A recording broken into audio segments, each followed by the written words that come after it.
Assalomu alaykum qadrli tinglovchilar. Men Tohir va Jasmina Jizzax davlat pedagogika universiteti logopediya yo'nalishi 3-bosqich talabasiman. Bugun sizlar bilan rinolariya, ya'ni rinolariyada operatsiyagacha va operatsiyadan keyin olib boriladigan logopedik metodik ishlar haqida gaplashamiz.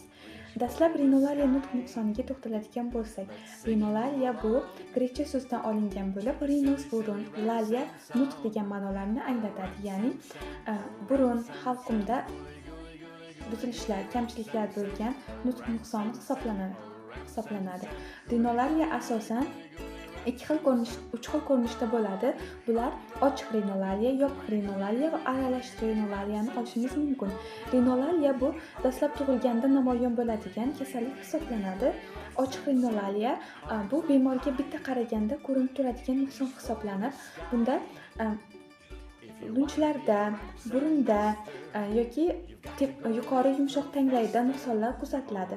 Yopiq rinolariyada esa asosan yuqori yumshoq tanglay hamda halqum bir-biriga tutashib ketgan bo'ladi hamda ochiqliklar mavjud bo'ladi. Bunday holatlarda yopiq rinolariya kuzatiladi. Aralash rinolariya asosan bu ikkala nuqson shakli bir-biriga qo'shilgan holda, bir-biriga uzviy bog'liq holda kelishi kuzatiladi. Rinolariyada asosan dastlab o'sha ochiq rinolariyada tug'ilgandan boshlab olib boriladi.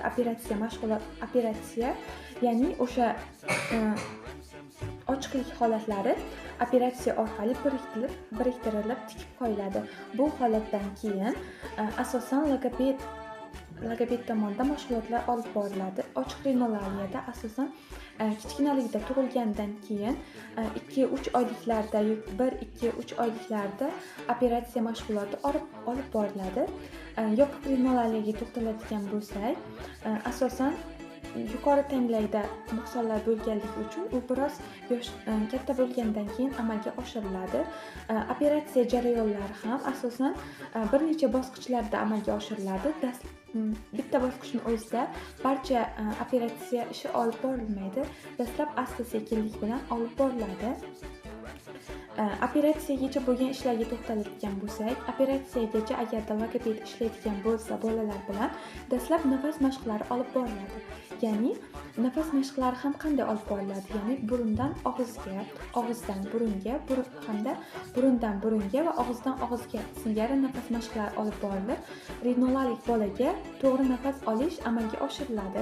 Agarda operatsiyagacha bu mashg'ulotlar olib borilsa hamda rinolarik bolalar to'g'ri nafas olishni va nafasini boshqarishni o'rgansa, keyinchalik agarda logopedik mashg'ulotlar operatsiyagacha bo'lgan davrda olib borilsa, keyinchalik bolaning nutqi chiqishi juda ham oson bo'ladi. Operatsiyadan keyin bemalol manqaliklarsiz gapirib ketish mumkin hisoblanadi. Agarda logopedik mashg'ulotlar operatsiyagacha bo'lgan davrda amalga oshirilmasa, operatsiyadan keyin ham bolada manqaliklar kuzatilib, gapirishga bola ancha qiynaladi. Operatsiyadan keyin ham bola logopedga boradi. Bunda ham nutq mashg'ulotlari olib boriladi. Ya'ni bola bilan turli xildagi nutq mashg'ulotlarini olib borishimiz mumkin. Bunday holatlarda bolalarni zeriktirib qo'ymaslik uchun ular bilan turli xildagi qiziqarli mashg'ulotlar olib boriladi. Yokida biror bir tovushlarni ayta olmaydigan qo'shimcha tarzda dislarga keladigan bo'lishi mumkin. Bularni ham bartaraf qilish ustida ishlaniladi va bir nechta mashg'ulotlar olib boriladi. Operatsiyadan keyin ham asosan nutq mashg'uloti sifatida nafas mashqlari, ya'ni rinolarik bolalar asosan og'izlarini ochib yurishadi. Bunday holatlarda ularda og'izlarini yopib yurishlari, to'g'ri nafas olishlari hamda nafasni to'g'ri boshqarish kerakliklari aytib o'tiladi. Undan tashqari, bolalar bilan logopedik mashg'ulotlar olib borilayotganda asosan sterilizatsiyalangan mahsulotlardan foydalanish yoki vaqtinchalik mahsulotlardan foydalanib, ulardan ikkinchi marta foydalanmaslik, tashlab yuborish yokida bir marta foydalanilgan zontlarni yoki logopedik moslamalarni ikkinchi bolaga qo'llashda dezinfeksiya qilish tavsiya etiladi. Asosan harflarni, tovushlarni chiqarishda uxatchiskadan foydalanamiz, ya'ni bu bir martalik bo'ladi. Bitta bolaga foydalangandan keyin uni tashlab yuboramiz.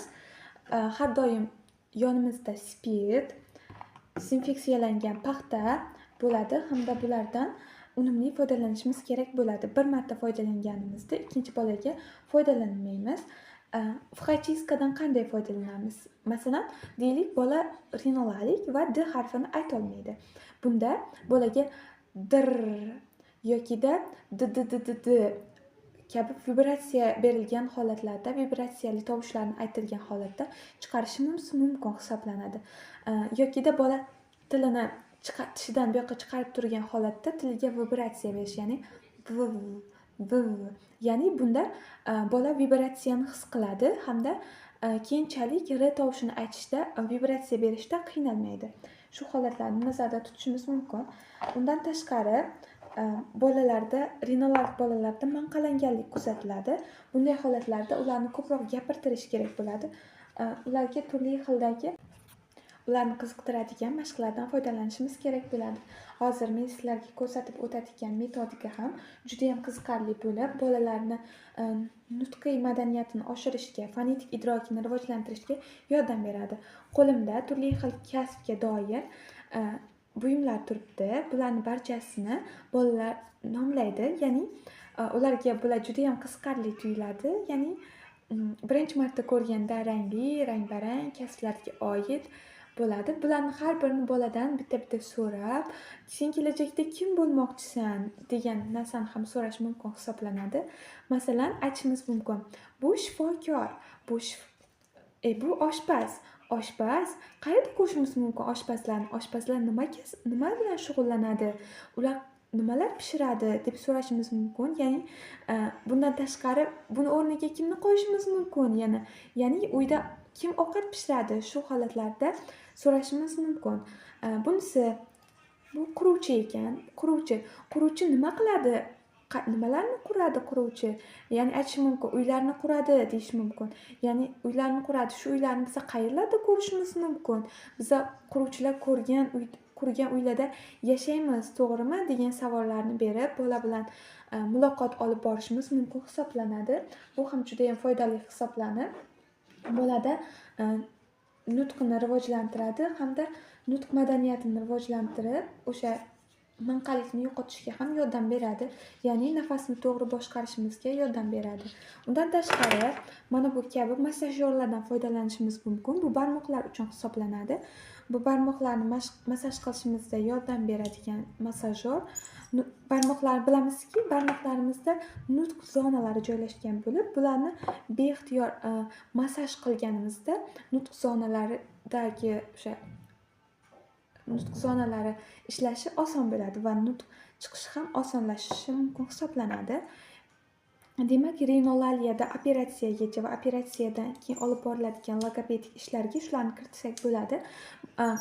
Bulardan rangli turli xilda kartochkalardan, sigin taxtachalardan, undan tashqari mana bu kabi idrokni rivojlantiruvchi mashqlardan foydalanishimiz bolalarga juda ham qiziqarli hamda ulardagi gapirish, nutq markazlarini rivojlantirish kabilarga juda ham katta yordam beradi.